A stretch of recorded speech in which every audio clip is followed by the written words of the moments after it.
Hai semua, tahukah anda permohonan rayuan secara dalam talian hanya boleh dibuat oleh pemohon yang berstatus tidak lulus dengan kod tertentu sahaja.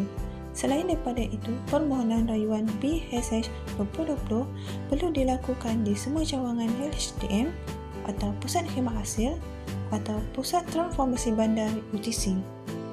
Untuk proses rayuan di kaunter, apakah dokumen rayuan yang perlu kita bawa? Kita akan semak sebentar lagi.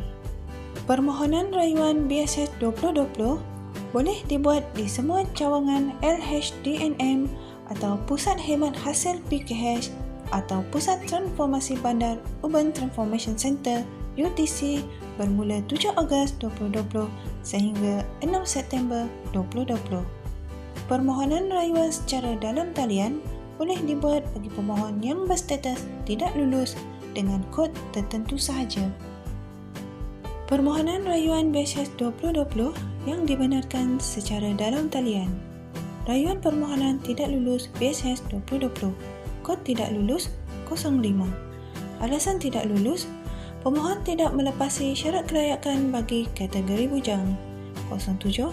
Semakan rekod agensi mendapati pendapatan pemohon dan pasangan melebihi ringgit Malaysia 4,000.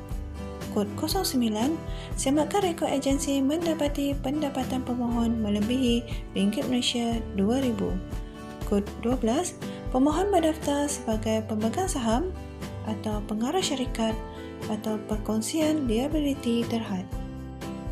Kod 13, pasangan berdaftar sebagai pemegang saham atau pengarah syarikat atau perkongsian liability terhad. Kod 34, pemohon tidak menetap di Malaysia, bekerja dan belajar di luar negara berdasarkan rekod agensi. Rayuan tambahan permohonan lulus BHS 2020. Rayuan dibenarkan bagi tambahan anak dan pendapatan. Permohonan rayuan BHS 2020 secara dalam talian dibenarkan untuk pemohon berstatus tidak lulus dengan satu kod alasan tidak lulus atau rayuan tambahan bagi permohonan lulus BHS 2020 seperti di atas sahaja. Dokumen rayuan BHS 2020. Sebelum hadir ke mana-mana cawangan LHDNM ataupun pusat-pusat yang disenaraikan, sila pastikan anda membawa beberapa dokumen sokongan berserta borang permohonan lengkap yang diisi seperti berikut. Salinan MyKad sendiri, salinan MyKad pasangan, penyata gaji terkini dan surat status perkahwinan. Pastikan anda bawa semua dokumen ini apabila hadir ke mana-mana cawangan untuk membuat rayuan. Contoh dokumen lain, sijil atau surat pengesahan perkahwinan dari Jabatan Agama Islam atau Jabatan Pendaftaran Negara, Majlis Anak Negeri Sabah, Pejabat Daerah Sarawak, Pejabat Residen Sarawak, Jakua, Ketua Peribumi atau Ketua Kaum selain kaum Iban.